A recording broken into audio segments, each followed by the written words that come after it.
Olá, eu sou Edson Índio, secretário-geral da Intersindical, e hoje nós temos a honra de ouvir e conversar aqui com uma das maiores autoridades sanitárias do país, que é o Dr. Gonçalo Vecina, que é professor da Faculdade de Saúde Pública da USP, foi secretário de Saúde do município de São Paulo, um importante secretário que fez um trabalho fantástico na cidade de São Paulo pela saúde pública, e também foi um dos principais formuladores e criadores da Agência Nacional de Vigilância Sanitária, Anvisa.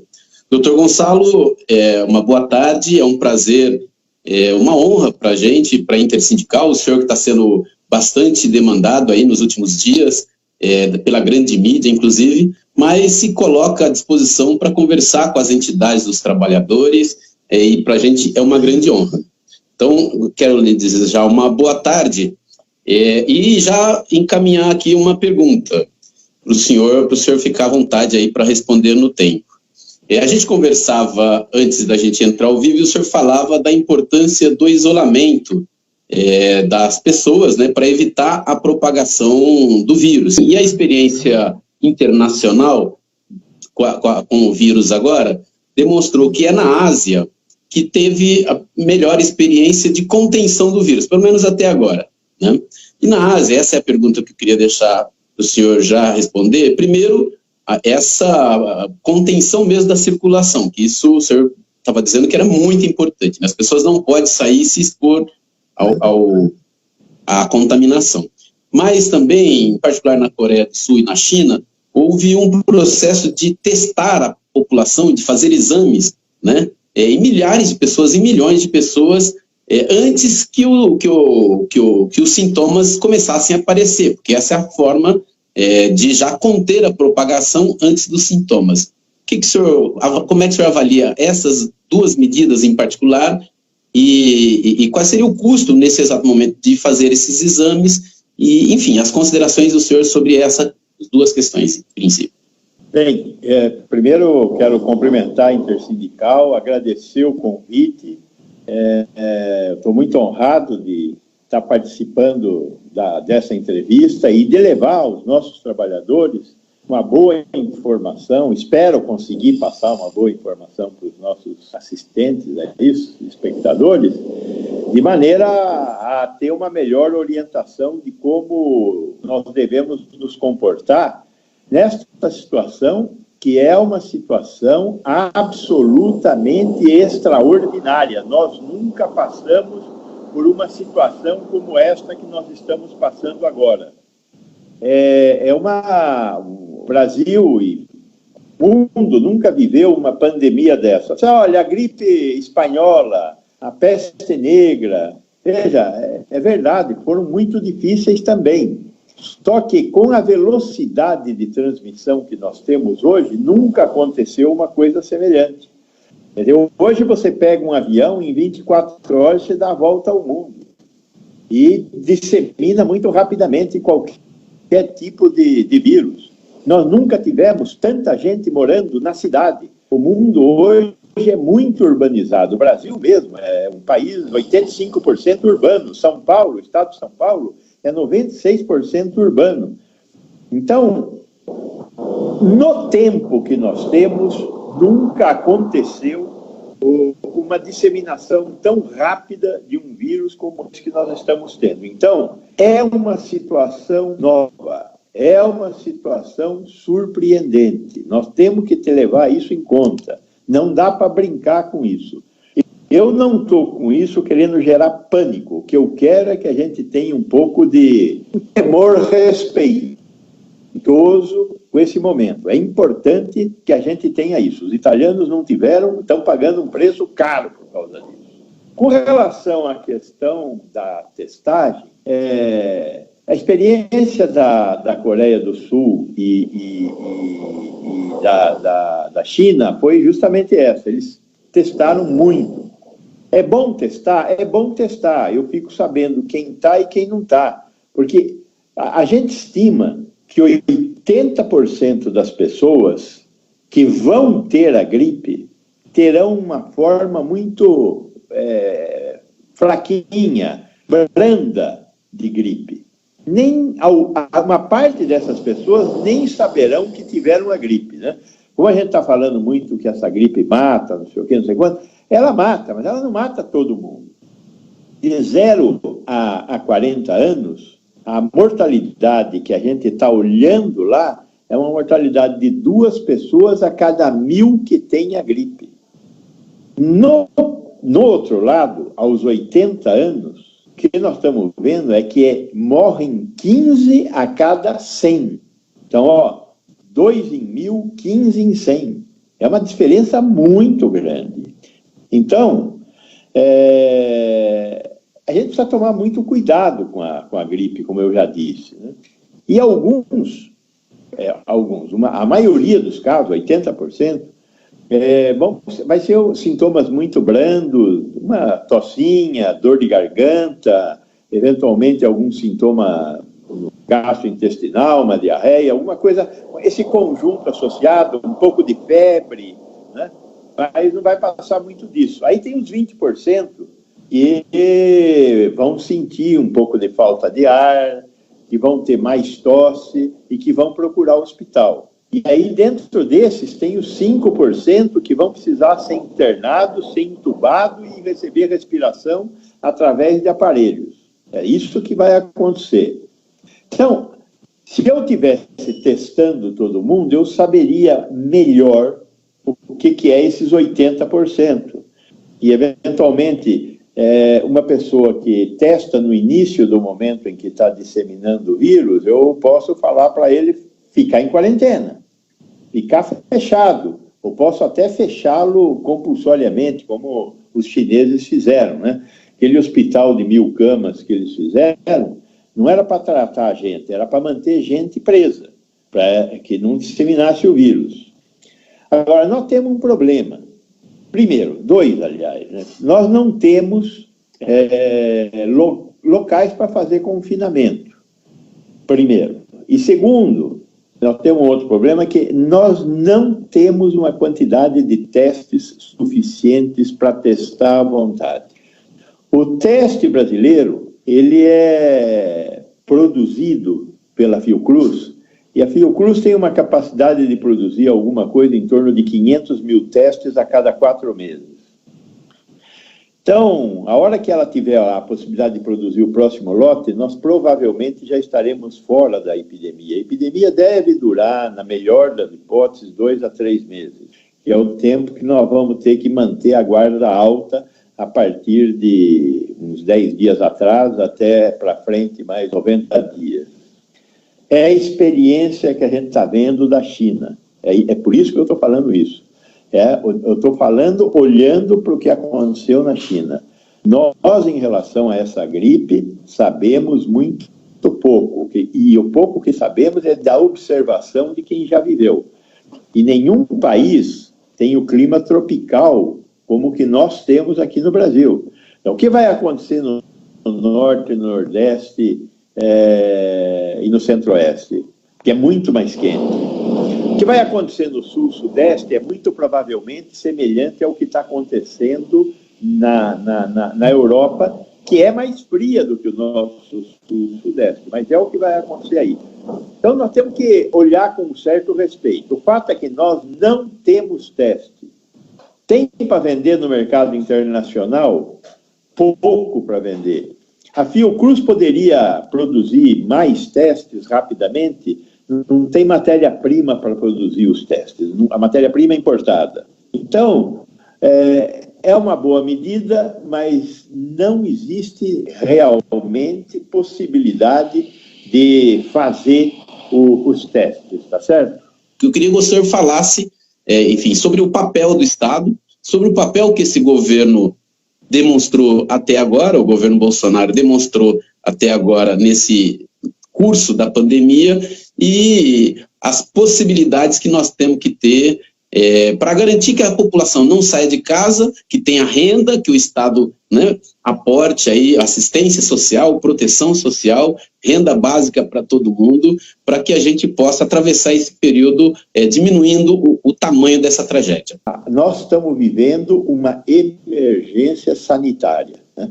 Até agora de pouco, nós estávamos falando em déficit fiscal, nós estávamos falando em necessidade de equilibrar as contas do governo, porque estava gastando mais do que tinha para gastar, arrecada 100, gasta 110, coisas desse tipo. Essa coisa que você já mencionou, da financeirização da vida no Brasil.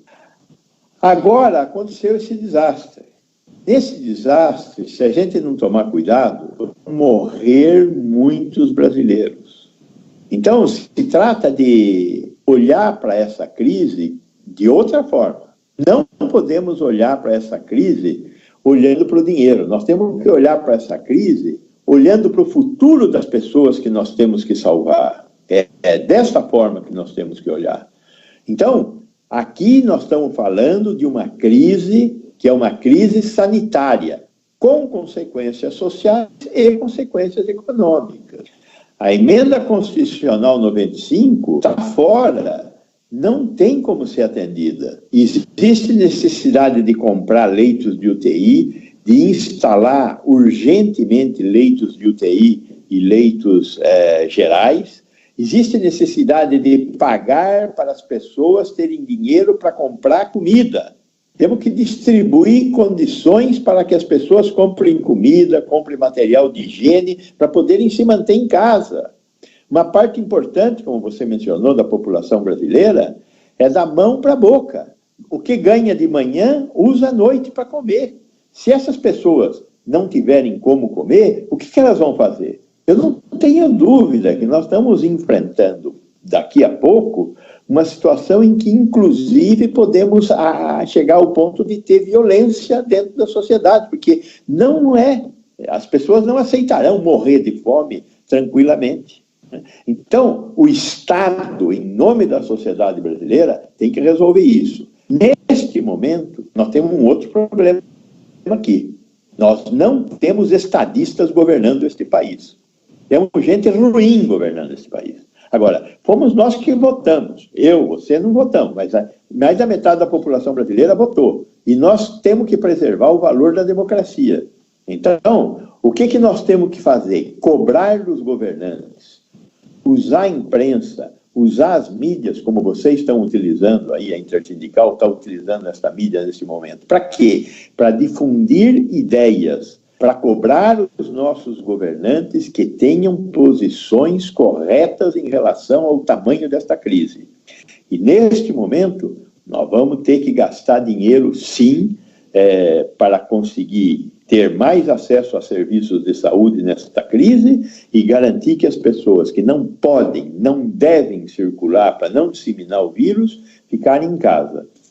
Quanto mais gente ficar em casa, menos gente vai pegar no mesmo período de tempo essa doença. E com isso, os serviços de saúde vão ter melhores condições de atendê-las. Se a gente permitir que haja uma elevação muito grande do número de casos, porque as pessoas estão circulando muito, isso vai abarrotar os serviços de saúde e vai fazê-los entrar em colapso, como aconteceu na Itália. A gente tem ouvido vídeos de médicos italianos, de padres italianos, é assustador o que está acontecendo na Itália. O número de mortes, as pessoas não estão conseguindo enterrar os mortos. É muito complexo. Nós estamos no comecinho, bem no comecinho. É a hora de não sair de casa. É a hora de tomar cuidado para não passar essa doença para os nossos velhos queridos. Não vamos visitar os nossos velhos queridos. É a hora da gente tomar muito cuidado com as mãos. A mão da gente é que faz com que a gente viva desse jeito. A mão, o material de apreensão é que faz com que nós sejamos tão diferenciados. Então, é a mão que chega antes aonde estão os vírus, a contaminação em superfícies. Esse vírus, ele dura muito tempo em cima de superfícies, qualquer superfície. Então, nós temos que tomar muito cuidado. E depois de colocar a mão, tem jeito, nós usamos a mão, nós não podemos levar a mão à boca, ao nariz e aos olhos. Nós não pegamos a doença na pele. Na pele, a gente pega o vírus e passa o vírus para a boca, para o nariz e para os olhos. É aí que nós nos contaminamos e vamos ter a doença. Então, cuidado, pense antes de usar a mão. Não ponha a mão nesses 3 lugares sem tê-la lavado ou passado álcool gel. O que é melhor, álcool gel ou lavar? Os 2 são bons. Água e sabão, o sabão retira gotículas de gordura que nós temos na pele. E com as gotículas de gordura vão junto os micro-organismos. Então, lavar bem as mãos com água e sabão é tão bom quanto álcool gel. Se você tiver álcool gel, pode usar álcool gel. É que também está em falta e está ficando caro. Então, água e sabão é uma boa proposta. Use bastante água e sabão para não se contaminar e para não contaminar os outros. Sempre que tossir, põe o braço na frente. Né? Por que não pôr a mão? Porque a mão cobre menos e depois fica cheio de vírus. Então, usa o braço. Né? Não cumprimente as pessoas. Dá uma pancadinha de cotovelo. Né? Não abrace as pessoas. Não beije as pessoas. Durante esta gripe, pelo menos. Durante a epidemia. Depois pode voltar a fazer tudo isso.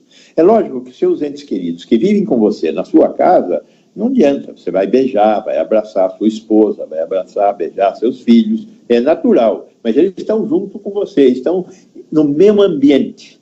Isso é para não fazer fora de casa. E movimente-se o mínimo possível. Sair de casa para ir na farmácia, para ir em serviços de saúde. Primeiro, no serviço de saúde, atenção primária, as equipes de saúde da família ou as unidades básicas de saúde. Hospital, deixe para ir, se um desses outros 2 lugares recomendar que você vá ao hospital. Ou se você tiver com falta de ar, né? Tosse, febre, nariz escorrendo, falta de ar. Se tiver com falta de ar, vá logo para o hospital. É importante começar o cuidado o mais cedo possível. Agora, essa questão de reter as pessoas em casa é fundamental. E para reter as pessoas em casa, as pessoas precisam ter auxílio do Estado. O Estado tem que prover os recursos para fazer com que as pessoas tenham condição de continuar tendo acesso aos bens essenciais que nós temos que ter acesso para viver em nossas casas. Comida, material de higiene, principalmente. Muito bem. Uma última pergunta, que senhor, nós já tomamos muito tempo do senhor, mas a gente quer aqui aproveitar essa oportunidade tão espetacular num momento como esse, grave, triste, mas também é um momento da gente ouvir um especialista da qualidade do senhor. A intersindical e os trabalhadores em geral, a gente tem tido nos últimos anos, doutor, uma luta, esse foi o centro da nossa ação nos últimos anos, que, na nossa opinião, está em curso no Brasil nos últimos anos um desmonte do Estado, né, da qual a emenda 95 faz parte, mas não é apenas ela, né, um conjunto, está se refazendo a Constituição de 88, né, está se desconstituindo o que a gente conquistou lá no final da década de 80, e, por outro lado, também um desmonte da regulação do trabalho, que é o que o senhor estava falando aqui. Nós temos desregulamentação do trabalho e desmonte do Estado. E, num momento tragicamente como a gente está vivendo, na minha opinião, me parece que nós temos a oportunidade, se é que a gente pode ver oportunidade numa tragédia, mas da população compreender da importância do Estado, né, da importância do papel social do Estado em particular, mas do Estado como coordenador, do Estado como, né, planejador, de prever situações desse tipo, e também de impedir esse processo de desregulamentação do trabalho, que está aí, a grande mídia vivia dizendo que agora é a hora do empreendedor. O empreendedor, nós sabemos que num país de desigualdades sociais, é o bico, né? A reforma trabalhista, e nós denunciamos muito isso, era transformar empregos em bicos. Mas, assim, a pergunta que eu deixo para o senhor, e já agradecendo a participação do senhor, é se dessa experiência tão perigosa nós podemos tirar um legado a população brasileira, a sociedade brasileira, os setores progressistas, os setores conscientes, que são comprometidos com o povo e com o país, de um legado da importância do papel do Estado, da regulação do trabalho, mas da regulação como um todo, né? A regulação da saúde, a regulação de todas as esferas da vida, porque a gente percebe que agora não tem o mercado, né? Agora o mercado não é capaz de dar solução alguma. Aliás, o mercado vai buscar formas de ainda lucrar com essa desgraça, tragicamente. Bem, eu acho que essa questão é uma questão central, né? E é uma questão central que só tem uma solução, chama voto. Tem outro remédio. O remédio para essa questão que você colocou é voto. Temos aí mais um tempo para chegar o tempo de votar novamente para presidente e para governador. Para prefeito, vamos votar aí no final deste ano ainda, talvez. Eu espero que dê tudo certo, que tenhamos eleições. Eu acho que nós teremos passado já essa crise e dá para ter eleições. Numa democracia, estas coisas se resolvem com voto. Agora, o voto precisa ser esclarecido, né? Essa questão da razão de ser do Estado numa sociedade moderna e do equilíbrio que deve existir dentro do Estado entre quem executa, quem faz as leis e quem fiscaliza a execução das leis, ou seja, o executivo, o legislativo e o judiciário, não é uma coisa simples, né? A maioria das pessoas não tem uma noção da importância do Estado para a sociedade existir, né?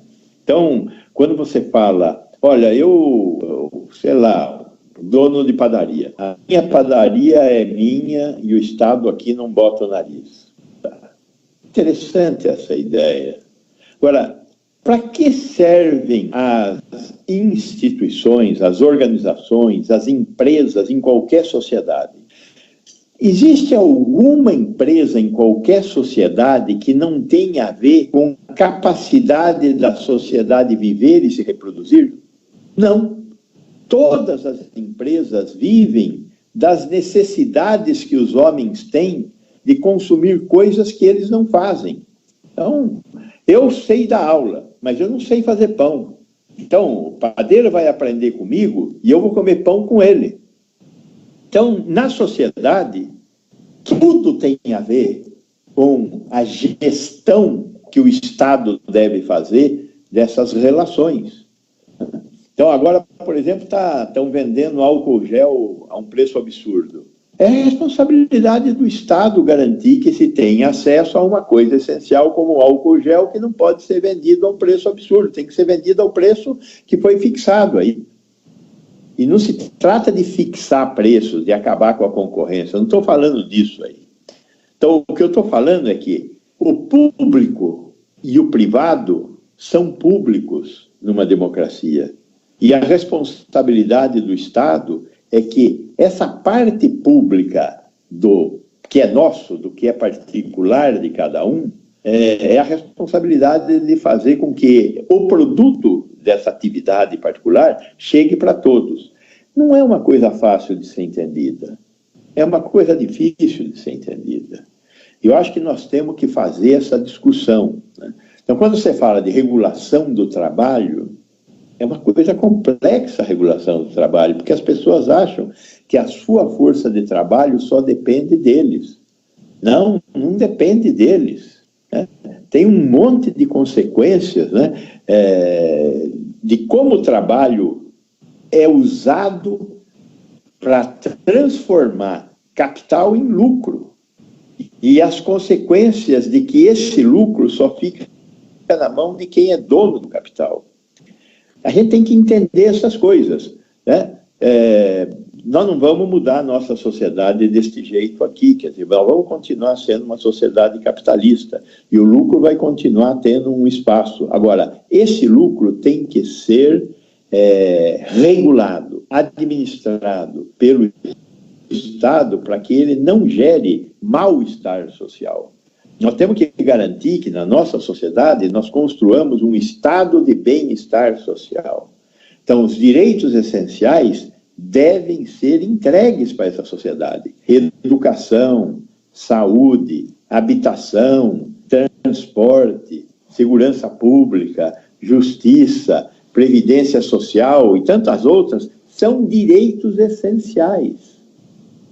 Então, quando a gente fala, por exemplo, recentemente se falou muito dessa história do passe livre, né?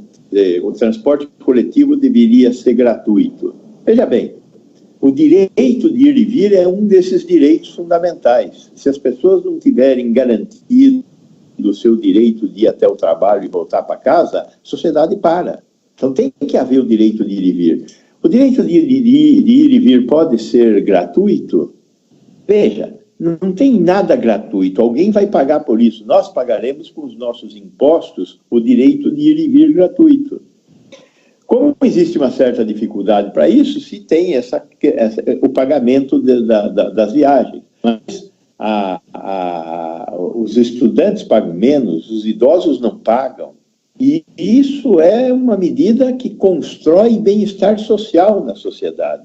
Então, o que nós temos que buscar entender é mais amplamente como é que funciona a sociedade, o papel do Estado e o papel dos governantes, em quem nós votamos de 4 em 4 anos. E de vez em quando cometemos uma bobagem como essa que nós cometemos agora, de eleger um sujeito que não é um estadista e que está dando seguidos sinais de que ele vai acabar destruindo o Brasil, né? Vamos ver como é que nós vamos aguentar isso e como nós vamos fazer com que os nossos representantes no Legislativo, em algum momento, tentem corrigir esse desatino cometido na eleição. Mas temos que perceber essa função do Estado e eu espero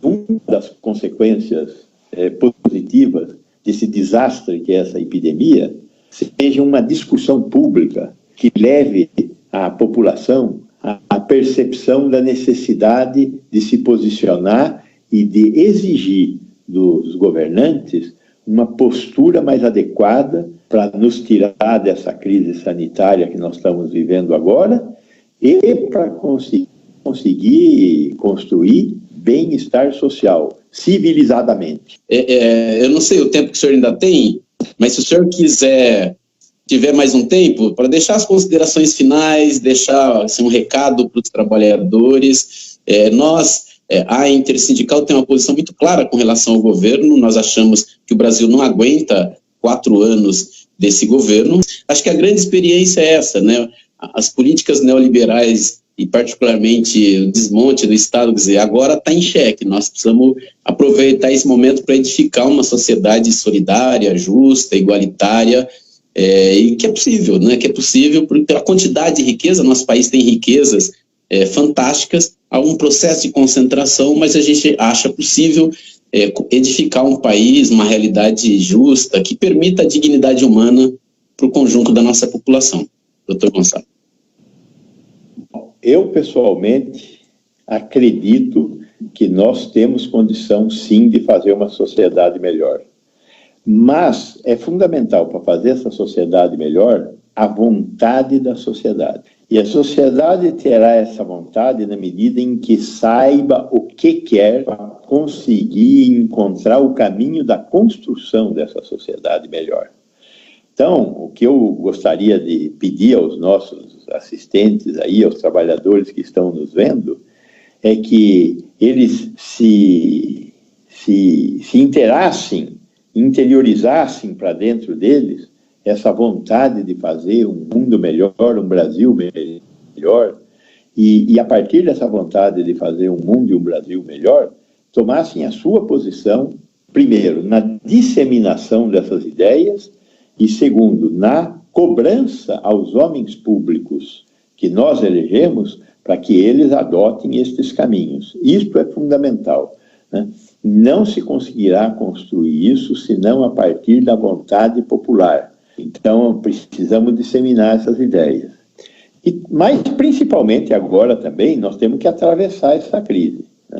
para atravessar essa crise aquelas medidas que nós estávamos colocando, que vamos ficar em casa para diminuir a disseminação do vírus, vamos procurar os serviços de saúde se houver necessidade, e vamos procurar ser bastante higiênicos para não disseminar o vírus pela sociedade. Enfim, vamos ter um comportamento bastante civilizado para conseguir atravessar esses 2, 3 meses que a gente estima que esse negócio vai durar e sairmos vivos do lado de lá. Vivos e com vontade de viver um futuro sobre o qual nós vamos ter pensado nesses 2, 3 meses, que eu espero que seja a limonada que nós vamos conseguir fazer desse limão que estamos descascando agora. Eu queria agradecer muito a Intersindical, a você, Índio, por me chamar, me colocar à total disposição para discutir qualquer hora essas questões, e porque eu acho que é fundamental discutir essas questões para nosso futuro. Na minha opinião, esse governo, o governo Bolsonaro, não tem a menor condição de dar resposta ao que o país está passando. Ao contrário, ele subestimou os riscos que a gente estava correndo, né, e não colocou ainda o Estado a serviço da solução dos problemas. A gente está vendo aí medidas do seu Paulo Guedes, esse banqueiro que busca socorrer o capital financeiro esse tempo todo, buscou socorrer banqueiros, está apresentando medidas que atendem ao interesse de alguns setores empresariais. Falta colocar dinheiro na mão do povo pobre, na mão daqueles trabalhadores que não vão ter renda, e garantir políticas públicas de assistência, políticas públicas de proteção social e, fundamentalmente, fortalecer o nosso Sistema Único de Saúde, que é uma das maiores conquistas que a gente ainda conseguiu garantir das lutas progressistas, das lutas sanitárias, das lutas daqueles que edificaram a Constituição de 88. Então a gente quer agradecer ao doutor Vecina, deixar esse recado para todo mundo. Vamos ficar em casa, mas vamos fazer barulho, vamos fazer protesto. Aliás, doutor Vecina, amanhã no sábado está sendo chamado aí mais um protesto nas janelas, né, barulhaço, panelaço, e que nós vamos voltar a fazer isso. A gente acha que não dá para ir à rua, mas nós vamos para a janela, vamos também aplaudir os médicos, aplaudir os profissionais da saúde, claro, né, são nossos heróis nesse momento, mas vamos mandar um recado para o governo federal, né? Nós queremos mudança radical no rumo que está sendo orientado no país. E, na minha opinião, esse governo não tem a menor condição de seguir, porque não tem capacidade de dar respostas para o povo brasileiro. Obrigado, doutor Vecina. Para a gente é uma honra. A gente se colocou à disposição, com certeza nós vamos chamá-lo aí para conversar com a nossa direção, com outras entidades. Para nós foi uma grande honra. Muito obrigado por quem nos assistiu. Vamos também compartilhar, comentar e fazer com que essas informações cheguem ao conjunto, aí, a maior quantidade de pessoas. Muito obrigado, doutor Vecina.